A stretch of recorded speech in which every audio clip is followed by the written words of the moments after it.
শুভ সকাল বন্ধুরা, কেমন আছো? আশা করি সবাই ভালো আছো। তোমাদের ভালোবাসায় আমিও ভালো আছি। আমার রাধা গোবিন্দের চরণে প্রণাম জানিয়ে আমি পলি চলে এলাম আবার একটি ব্লগ ভিডিও নিয়ে। আজ না সকালবেলা সত্যি খুব কষ্ট হচ্ছে বিছানা থেকে উঠতে, কেননা শরীরটা খুব খারাপ, যেন গলাটা খুব ব্যথা ব্যথা মতো। তা কাজগুলো যা হোক করে অনেক কষ্টে করলাম। কর্তামশাই একটু আমার সাথে হেল্প করে দিল। দেওয়ার পরে না কর্তা বলে একটুখানি চা করো। গলাটা প্রচণ্ড ব্যথা, কেন জানি না, হয়তো ঠান্ডা গরমের জন্য হতে পারে। আর যাই বলো, কাজ তো করতেই হবে আমাদের মেয়েদের তো থেমে থাকলে, বসে থাকলে হবে না। আমরা যদি বসে থাকি তাহলে আর সন্তান স্বামীর মুখে খাবারটা কে দেবে বলো? তা যতই কষ্ট হোক কাজ তো করে যেতে হবে, কেননা ছেলের স্কুল আছে, ছেলের পড়া আছে, সবটাই দেখতে হবে।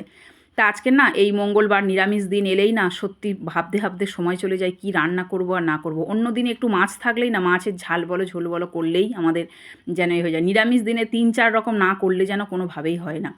তা আগের দিন একটু পনির এনে রেখে দিয়েছিল, জানে কর্তা, জানে ছেলে একটু খাওয়া দাওয়ার জন্য একটু মানে একটু পরিপাটি, খাওয়াটা একটু সুন্দর না হলে একটুখানিই খাবে হয়তো, কিন্তু তবু খাওয়াটা না একটু আমার ছেলের খুব শৌখিন, যার জন্য ওর শরীরটাও একদম ঠিকঠাক হয় না। তা দেখো আগের দিন একটা পনির এনে রেখে দিয়েছিল, একটা প্যাকেট। পনিরটা তো আর দিনের দিন আনলে না একটু শক্ত হয়ে থাকে, তো ডিপে থাকে, যেহেতু খুব সমস্যা হয়, জন্য বেশিরভাগ পনিরটা আগের দিন রাত্রেই আমি এনে রেখে দিই। দেওয়ার পরে পনিরটা আমি ভেজে নিলাম, নেওয়ার পরে যা উষ্ণ গরম জলে দিয়ে দিয়েছি। পনির তরকারি সবাই করতে জানো, নতুন করে বলার কিছু নেই। নিরামিষ পনির।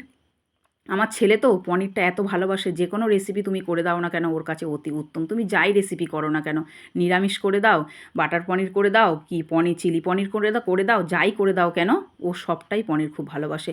তা দেখো করে নিলাম, করার পর একটু শেষে একটু কাসুরি মেথি, ঘি, গরম মশলা যা দেওয়া হয় দিয়ে দিলাম। আর তার আগে না বন্ধুরা স্কিপ হয়ে গেছে, আমি আলু ভাজা আর ডালটা করেছিলাম, তোমাদের পরেতে দেখাচ্ছি, দাঁড়াও। তা তারপরে এবার ছেলের টিফিন পাঠাতে হবে। এই টিফিনও প্রত্যেক দিন টিফিন কী দেবো, একদিন চাউমিন একদিন পাস্তা এইভাবেই দিই। তা আজকে না ভাবলাম একটু রুটি করে নিই। আর যেহেতু একটু নিরামিষ আলু ভেজেছিলাম, ছেলেকে ওই নিরামিষ আলু ভাজাটাও দিয়ে দেবো, যার জন্য একটু আটা মাখিয়ে নিলাম। আর সেখানে আমারও কর্তারও তো টিফিন খেতে হবে, ওই জন্য বেশি করে রুটি করে নিলাম, ছেলে নিয়ে যাবে আর আমরাও খাবো। তা দেখো তারপরে ছেলের টিফিনটাও গোছাতে চলে এলাম। ছেলের তো বাইরের খাবার খুব একটা দিই না, ও বাইরের এখনও পর্যন্ত তো ক্লাস 9-এ পরে ও ঘরের খাবারটাই নিয়ে যায়, কেননা বাইরের খাবার ওকে আমরা একদম দিই না খেতে। খুব ভুল ভবিষ্যতে আমাদের চোখের আড়ালে হয়তো খায়, কেননা ওর একটু শারীরিক প্রবলেমের জন্য বাইরের খাবার ওকে একদম দেওয়া হয় না। যতটা পারি আমি, যতটা আমার শরীরে কষ্ট হোক না হোক, আমি বাড়ি থেকেই ওকে টিফিনটা করে কিন্তু পাঠাই। তারপর দেখো একটু আলু ভাজা দিয়ে দিলাম, একটু রুটি, 2 পিস রুটি দিয়ে দিলাম, আর একটু ফ্রিজে ওর জন্য সবসময় মিষ্টি থাকে, যেহেতু প্রত্যেক দিন সকালবেলা পড়া থাকে, স্কুল থাকে, একটু মিষ্টিও দিয়ে দিলাম। দেওয়ার পরে আমি তরকারিটা ঢেলে নিলাম। দেখো এবার তোমাদের রেসিপিটা নিয়ে এলাম। ভাত, পনির আলুর তরকারি, আলু ভাজা, আর এখানে আছে একটু ওই বিনস কড়াই গাজর দিয়ে মুগের ডাল। আর এই নিরামিষ মুগের ডালটাতে তো আমি একটু কাজু কিশমিশ দিই।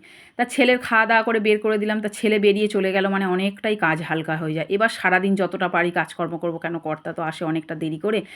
বিছানাটা ঘরের মধ্যে এলাম, কর্তা গুছিয়ে দিয়ে গেছে ঠিকই, কিন্তু ভাবছিলাম যে কাচাকুচি করব, বিছানার বেড কভারটা তুলবো। আমার এই একটা না বন্ধুরা, মানে কী বীভৎস রোগ বলতে পারো। আমার কর্তা তো খালি বলে তোমার এটা রোগ। জানি না, আমার না 2 দিন বেড কভারের পরে, 3 দিনের পরে যেন আমি আর সেই বেড কভারে ঘুমোতে পারি না, যেন কখন বেড কভারটা তুলবো, কখন কাচবো, এই চিন্তা ভাবনা। আর কিছু জামা কাপড়ও আগের দিন কেচেছিলাম, কাচার পরে ওই যে রোদ একবার একবার বৃষ্টি এই করে করে নামাতে তুলতে ঘরের মধ্যে মেলে দিয়েছিলাম, সেইগুলোকেও একটু পাট করে নিলাম।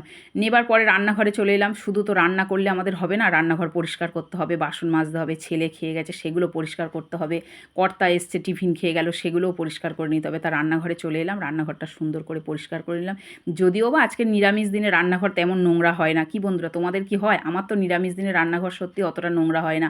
যেদিন মনে হয় মাছ চিংড়ি রান্না করি না, সেদিন মনে হয় যেন রান্নাঘরটা ভালো করে না ক্লিন করলে যেন কেমন যেন একটা আঁশটানি গন্ধ বেরোয়। কিন্তু তুমি দেখবে যেদিন আমাদের নিরামিষ দিনে তো রান্নাও তাড়াতাড়ি হয়ে যায়। তুমি যতগুলোই পদ তৈরি করো না কেন, তাড়াতাড়িও হয়ে যাবে, কাজকর্মটাও হয়ে যাবে, আর তোমার রান্নাঘরটা না আমার সেদিন তো মনে হয় আমার খুব সুন্দর পরিষ্কার। কিছুদিন ভাবছিলাম একটা কাজ করব, কিছুতেই আর সময় পেরে উঠছে না, বিশ্বাস করো বন্ধু। তারপরে এই ভাদ্র মাস আসছে, এই জামাকাপড়গুলো একটু আলমারি থেকে নামিয়ে রোদে দিতে হবে। তোমরা কে কে দাও? আমি তো প্রত্যেক বছর দিতে পারি না গো, খুব কষ্ট হয় জামাকাপড়গুলো নামাতে গেলে, কিন্তু একটু কর্তা যদি হেল্প করে তো দিই। তা দেখো আজকের কিছু জামাকাপড় পাট করেছিলাম, কাচাকুচি করেছিলাম, সেগুলোও পাট করে আলমারিতে ঢোকাবো বলে চলে এলাম। আলমারিটা তো যা অবস্থা হয়েছিল, একটু গুছিয়ে গাছিয়ে নিলাম পরিপাটি করে স্নান করতে যাওয়ার আগে। তারপরে কিছু জামাকাপড় এলোমেলো হয়েছিল, মানে ছেলে না পড়তে যায় একটা করে বের করে, একটা করে পরে, আর কিছুতেই পরিষ্কার করতে পারছিলাম না। তারপর স্নান করে নিলাম, পুজো করে নিলাম, দুপুরবেলা খাওয়া দাওয়া হয়ে গেলে। চলো বন্ধুরা, ভালো থেকো, টাটা।